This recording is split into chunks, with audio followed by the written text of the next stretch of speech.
Welcome back नाज़रीन, आप देख रहे हैं जवाब हमले के मियां तारिक के साथ। नाज़रीन, ब्रेक के दौरान मैंने कुछ तस्वीर देखने की कोशिश की, लेकिन जो सूरत हाल थी, जिस तरह लोगों का कत्लेआम हुआ वो तो शायद मैं बर्दाश्त नहीं कर सका। ये देखने की कोशिश जो है मैं रुक गया हूँ।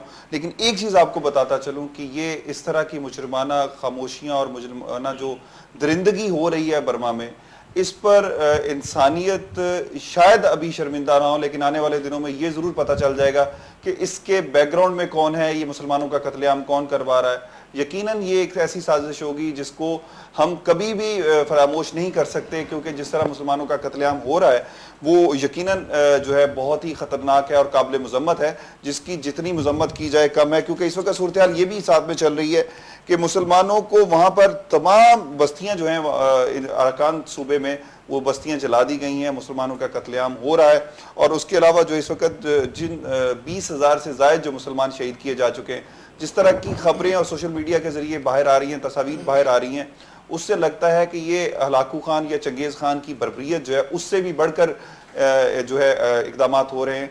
और पाकिस्तान की हुकूमत को इस वक्त जो है सबसे पहले तो ये कि अपनी खारजा पॉलिसी के तहत जो म्यांमार के साथ या बर्मा के साथ जिस तरह के सफारती ताल्लुकात जो है उनको अब एक साइड पर रखकर उनसे मुतालबा करना चाहिए कि मुसलमानों का कत्लेआम रोका जाए। और उसके साथ साथ पाकिस्तानी मीडिया और इंटरनेशनल मीडिया पे जो पाकिस्तानी लोग मौजूद हैं या मुस्लिम मौजूद हैं, उनको चाहिए कि इन मुसलमानों के हक में, मुसलमानों के हक में, इन मजलूमों के हक में जो है वो आवाज़ उठाएं, ताकि इंटरनेशनल मीडिया पर और आलमी बरादरी को की तवज्जो जो है ये इशू हासिल कर सके। जो कि आर्मी बरादरी शायद इस इशू पर तवज्जो नहीं देना चाहती, मुजरमाना खामोशी इख्तियार किए हुए। तो हमें सबको मिलकर जब तक आवाज़ नहीं उठाएंगे उस वक्त तक ये खामोशी नहीं टूटेगी। हमें इस खामोशी को तोड़ना है, इन बेगुनाह और मजलूमों का साथ देना है, हमें इनके साथ रहना है। मैं ताहिर मजीद साहब, मुझे ये बताइए, अब्दुल मजीद ताहिर साहब, कि अब आपका जो राब्ता हो रहा है बार बार वहाँ पर, तो वहाँ से आपको क्या इत्तलात मौसूल हो रही हैं? अभी गुज़िश्ता दिनों परसों रात को मेरे राब्ता हुए, वहाँ पे जो कुछ असर-ओ-शौक़ रखने वाले जो ताजर लोग हैं उनको बर्मी फ़ौज गिरफ्तार करके ले गए और उनको छोड़ने ताउन की गरज में वहाँ के 500 मिलियन क्याग जो वहाँ के जो करेंसी है वो तलब कर रहे।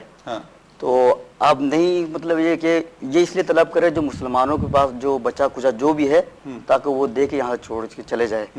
तो इतना वो तंग कर रहे ताकि ये इस जगह को छोड़ दे। इनका सिर्फ यही जुर्म है कि ये खालिसन इस्लाम और कलमा हक बुलंद करने वाले। और दूसरे रियासत के बजाय यहाँ पे अरकान में सिर्फ ये है, तकरीबन ये 350 साल मुसलमानों ने हुकूमत की। 1784 में बर्मी राजा बूदी पैया ने इस पर ज़बरदस्ती कब्जा करके इस पर जुल्म सितम करना शुरू कर दिए, ताकि क्योंकि मुसलमान हैं और खालिस इस्लाम और तबलीग से ताल्लुक़ रखने वाले। जैसे दूसरी जगह पे जो है फ़िरकावारियत, यहाँ कोई फ़िरकावारियत नहीं है, सिर्फ कलमा हक बुलंद करने वाले, इसी वजह से इनकी सज़ा दी जा रही है, ताकि ये इस पे ये इनको तशद्दुद करके इनको जगह हिजरत करने में मजबूर हो जाए।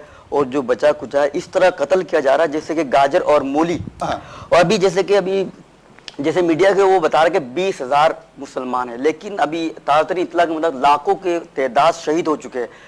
तो उनमें 90% खबरें हमें नहीं मिल रहे, सिर्फ 10% खबरों से जो है, जैसे कि किसी बंगाल से ताल्लुक़ रख रहे, कोई सऊदी अरब से, कोई मलेशिया से, कोई नॉर्वे, कुछ जर्मन में, जैसे हमारे कुछ साथी है जो काम कर रहे सोशल वर्क, वो वेबसाइट के जरिए जैसे वो कर रहे। और वहाँ तो बिल्कुल कैमरा अलाउ करने की इजाज़त नहीं है। जो चुप के जो है, जिन्होंने जो कि मोबाइल जो सऊदी अरब से किसी ने भेजा, वो अपने मोबाइल से तस्वीरें बन रहे बिल्कुल। और इस तरह वहाँ पे वो है जैसे इंसान के सरों को जैसे काट के हाथ में लेके दिखा रहे बुडिश, और वो दिखा रहे।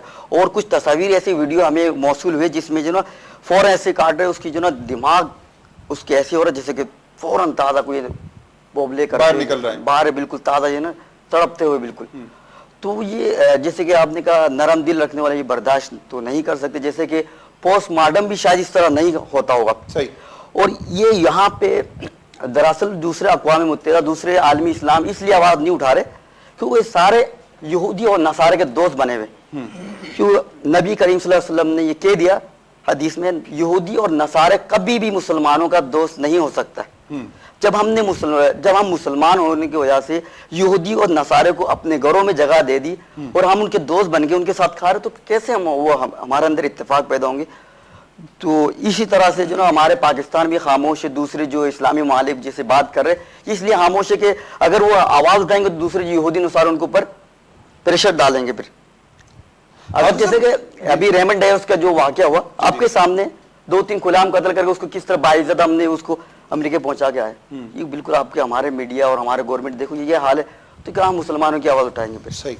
हाँ, हम सब क्या वजह है कि कहा यह जाता है कि बुद्धिस्ट बड़े पुरअमन समझा जाता है बुद्धिस्ट को, लेकिन ये बुद्धिस्ट का जो एक रूप नजर आता है, इससे तो लगता यह है कि जिस तरह इस्लाम के खिलाफ एक प्रोपोगंडा किया जाता है, इस्लाम अमन आदशी का मजहब है, इस्लाम में कभी दहशत और बर्बरियत को कभी नहीं फैलाया गया, इस्लाम कंडेम करता है इन सारी चीजों को, लेकिन ये बुद्धिस्ट जिनके बारे में कहा जाता है कि बड़े पुरअमन लोग हैं, बड़ा पुरअमन मजहब है, जिनके यहाँ एक पौधा उखाड़ना भी जो है वो गुनाह समझा जाता है, तो ये मुसलमानों का इस तरह कत्लेआम जो कर रहे हैं, तो इसके पीछे क्या बुद्धिस्ट ही हैं या कोई और अवामिल भी कार फरमाएं? जी, ये सब पहले तो इस्लाम के बारे में जो दहशतगर्दी का ताना दिया जाता है, जी, ये सरासर मीडिया का प्रोपेगेंडा, सदासर ये कुफर की तरफ से आई हुई इस्तिलाहात हैं कि मुसलमान या इस्लाम दहशतगर्दी। इस्लाम पुरअमन मज़हब है अल्हम्दुलिल्लाह, और आप जानते हैं कि ये अराकान बर्मा के मुसलमान 100% पुरअमन मुसलमान, सही माशाअल्लाह मजहबी हैं, इस्लाम से मोहब्बत करने वाले हैं। अच्छा, बुद्धिस्टों के बारे में ये कहा जाता है कि ये बहुत पुरअमन मज़हब है, वाक़तन ऐसा ही है, पुरअमन मज़हब है, लेकिन आप देखें कि इस्लाम एक क़ुव्वत मुतहर्रिका है, यानी इस्लाम जहाँ जाता है वहाँ दावत फैलती है, लोग इस्लाम कबूल करते हैं। ये इस्लाम की जो बढ़ती हुई मकबूलियत है, इस्लाम तो ज़हनों को अपील करता है, सोच करता है, बदल देता है, सही, इस्लाम की ये क़ुव्वत है। तो वहाँ पे भी यही क़ुव्वत कार फरमा थी। वहाँ पे आप जानते हैं कि 2 बच्चियाँ मुसलमान हुई और उनके इस्लाम कबूल करने के नतीजे में फिर बुद्धिस्टों ने उन्हें खुद कत्ल किया, इल्ज़ाम मुसलमानों पर धरा, और उसके बाद फिर एक लंबा चौड़ा फसादात का सिलसिला उन्होंने जारी कर दिया।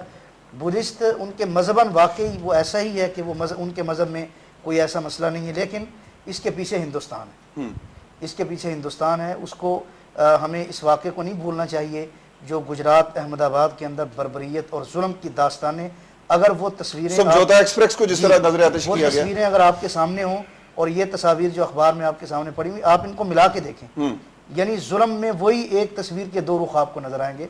ये जुल्म की वो हद है जो इन्होंने जो है वो पार कर दी। शाह जी, आखिर में मैं पूछूंगा मीडिया के हवाले से मीडिया की क्या जिम्मेदारी है, बहुत मुख्तसर बताइएगा। मैं इसमें थोड़ी सी एक बात आपको बता दूं, जो मौलाना बता रहे थे हिंदुस्तान के हवाले से कि वो उसमें शामिल है, इसकी एक झलक आप यही जो बुद्धिस्ट की एक झलक आप संक्यांग और रांची चीन में आप देख चुके हैं। वहाँ भी तकरीबन यही सूरत हाल हुई थी गुज़िश्ता 2 साल पहले। अब जहाँ तक मीडिया की आप बात कर रहे हैं, देखें जी, जब तक ये जो तंजीमें हैं, बिलखुसूस मुस्लिम ममालिक की जो तंजीमें हैं, वो जब तक प्रेशर डेवलप नहीं करेंगी, उस वक्त तक न मीडिया को अपनी जिम्मेदारी याद आएगी, न अक़वाम आलम को अपनी जिम्मेदारी याद आएगी। उनको बेदार करना पड़ेगा। ये सब सोए हुए लोग हैं, इनको बेदार करने के लिए कम से कम जो वाबस्तगी रखने वाली जो तंजीमें हैं, जिनके पास इस वक्त ये इतलात हैं, जिनके पास ये हकायक हैं, इनको सामने लाने के लिए वो मुतहरिक हों। जब वो मुतहरिक होंगी तो प्रेशर खुद ब खुद डेवलप होगा और फिर मीडिया भी इस तरफ आएगा और ये आवाज़ जो है वो पूरी दुनिया में। अब्दुल मजीद ताहिर साहब, अमीन शाह साहब, हाफिज़ कलीमुल्लाह साहब, मैं आपका बड़ा मशकूर हूँ, आप तशरीफ लेकर। नाज़रीन किराम, मुझे ये मैसेजेस आना शुरू हो गए हैं कि जी आपने ये बड़ा अच्छा काम किया, मुझे कोई अप्रिसिएशन नहीं चाहिए। मेरा मकसद सिर्फ इतना सा था कि मेरी आवाज़ के साथ अगर कोई आवाज़ मिलाकर इन बेगुनाह और मजलूम मुसलमानों के हक में खड़ा हो जाए। को मीडिया, पाकिस्तानी मीडिया, मैं पाकिस्तान के तमाम टीवी एंकर्स को, तमाम जर्नलिस्टों को दावत देता हूं कि इस जुल्म के खिलाफ, इस जुल्म बर्बरियत के खिलाफ उठ के खड़े हो जाएं और इसके खिलाफ आवाज उठाएं, अपने अपने टीवी चैनल्स पर अपनी अपनी जिम्मेदारियां पूरी करते हुए। अगर हमें कोई अपनी अखलाकी या इक़दार का कोई ताल्लुक है, कोई वास्ता है अखलाकी इक़दार से, तो हमें इन मुसलमान मसलूम भाइयों के लिए आवाज़ उठानी होगी। हमें इस जुल्म बर्बरियत के खिलाफ आवाज़ उठानी होगी ताकि अक़वाम आलम, मुस्लिम उम्मा और पाकिस्तान जाग जाए। और उसके साथ साथ जो बर्मा के साथ साथ दीगर ममालिक जो पड़ोसी ममालिक हैं, वो जाग जाएं, वो इंसानियत सोज मजालम के खिलाफ बर्मा की हुकूमत से एहतजाज करें ताकि ये मुसलमानों का कत्लेआम, मुसलमानों की नस्लकशी रोकी जा सके। वरना जिस तरह सर्बिया में सर्ब दहशतगर्दों ने किया था बोस्निया में, उसी तरह एक और कहानी जो है कल को एक बहुत बड़ी इज्तिमाई लाशों की सूरत में जो बरामद होगी। जिस तरह कहा जा रहा है कि सिर्फ 10% खबरें बाहर आ रही हैं, बाकी 90% इलाकों की अभी तक कोई इतलात नहीं है। वहां बस्तियों का क्या सूरत हाल है, शहरों की क्या सूरत हाल है, इंसानों की क्या सूरत हाल है, मुसलमानों की क्या सूरत हाल है। मसाजिद पर ताले हैं, कुरान पाक नजरियातिश हो रहे हैं, मसाजिद नजरियातिश हो रही, बस्तियों की बस्तियां उजाड़ दी गई हैं, आग लगा दी गई हैं, फसलें तबाह कर दी गई हैं। और जो इस वक्त मुतवव्वल जो मुसलमान मौजूद हैं उनको अगवा करके उनसे पैसे लेकर उनको रिहा किया जा रहा है, बल्कि पैसे लेकर कुछ इतलात ये भी हैं कि पैसे लेने के बावजूद उनको कत्ल किया जा रहा है। नाज़रीन, ये तो एक ऐसी कोशिश थी, हमारी कोशिश की हमने कि हम आज के प्रोग्राम में बर्मा की सूरत हाल पर आपको एक झलक दिखला सकें, लेकिन बहुत सारी चीज़ें ऐसी हैं जो मैं आपको नहीं दिखा सका। मैं कोशिश करूंगा कि अपने आइंदा किसी प्रोग्राम में वो सारी चीज़ें, वो सारी डिटेल्स आप तक आपके सामने लाऊं। और हमने कोशिश की थी बर्मा में राब्ता हो सके। अब्दुल रशीद साहब हैं वहां पर, जो कि एक बर्मा की जो पार्लियामेंट है उसके मेंबर मुंतखब हुए हैं, लेकिन अभी तक उनका नोटिफिकेशन जारी नहीं हुआ। उनसे राब्ते की कोशिश की थी, लेकिन चूंकि उनके फ़ोन सब रिकॉर्ड हो रहे हैं, टेप हो रहे हैं, तो शायद इस वजह से वो शायद खौफ की वजह से या किसी वजह से वो फ़ोन अटेंड नहीं कर सके। हम कोशिश करेंगे कि आइंदा उनसे भी राब्ता हो सके ताकि वहाँ की असल सूरत हाल जो है हम दुनिया को दिखा सकें। इसके साथ ही अपने मेज़बान मियाँ तारिक को इजाज़त दीजिए। अल्लाह निगहबान, पाकिस्तान जिंदाबाद।